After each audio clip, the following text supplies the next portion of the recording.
Para sa online content, dalawang lalaki ang naghagis ng pusa sa dagat sa Albay. Sa video, akala mo'y pinipet lang ng lalaking yan ang pusa, pero bigla nitong inihagis papunta sa dagat. Hawak na ng Municipal Social Welfare and Development Office ang lalaki, pati ang kasama niyang nagvi-video. Pareho silang menor de edad, pero paparusahan pa rin sila ng lokal na pamahalaan. Itinurn over naman sa mga barangay officials ang pusa na buntis pala. Buhay na buhay raw ang kultura ng paghahabi sa bansa.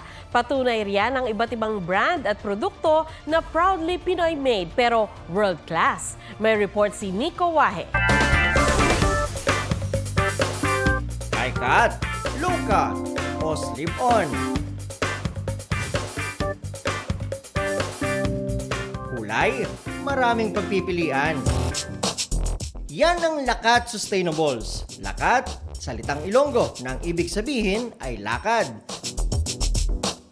Alam nyo ba na ang makulay na mga sapin sa paa mula sa pinya at gawa ng Pinoy? This is made out of pineapple blend, which we processed the thread itself. We get our pineapple from Negros. Also, our cotton is from Negros. Then we process it into a yarn. Once it is made into a yarn, we send it back to our partner weavers in Negros, and then they weave it, and then after that we assemble it here in Manila. Nasa 4,000 pesos ang locally made shoes, depende sa klase. Kasama ito sa naka-exhibit sa 14th Likhang Hobby Market Fair sa Makati City.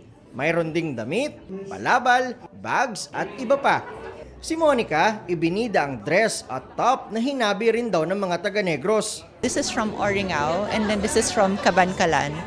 And then the hand-woven trim is hand-woven by the Maranao weavers of Lanao del Sur. When we started the fair, it's really to have an opportunity for the weaver to get to market. And we want to help yung talagang maliliit na grassroots weavers.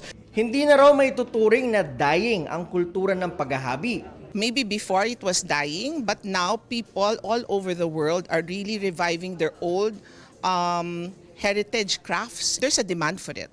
Isa rin sa isinusulong nila ang paggamit ng natural dyes sa textile fabrics. A lot of the textiles use chemical dyes, which is not sustainable and not good for the environment. So we're promoting natural dyes. They use anything from buko to achuete to achuete like turmeric also. Nico Wahe, nagbabalita para sa GMA Integrated News. Nasilayan ngayong gabi ang supermoon. Di lang yan basta full moon dahil 7% mas malaki ang buwan ngayong gabi. Na-capture pa yan ni Leonard Morales sa Panglao, Bohol. Animoy araw sa gabi ang buwan. Mas maliwanag rin kasi ito ng 15% kumpara sa regular full moon. Tinatawag din itong perigee full moon dahil tumapat ang full moon sa perigee o yung pinakamalapit na distansya ng buwan sa ating mundo. Ayon sa Pag-asa, muli ang masisilayan sa susunod na buwan.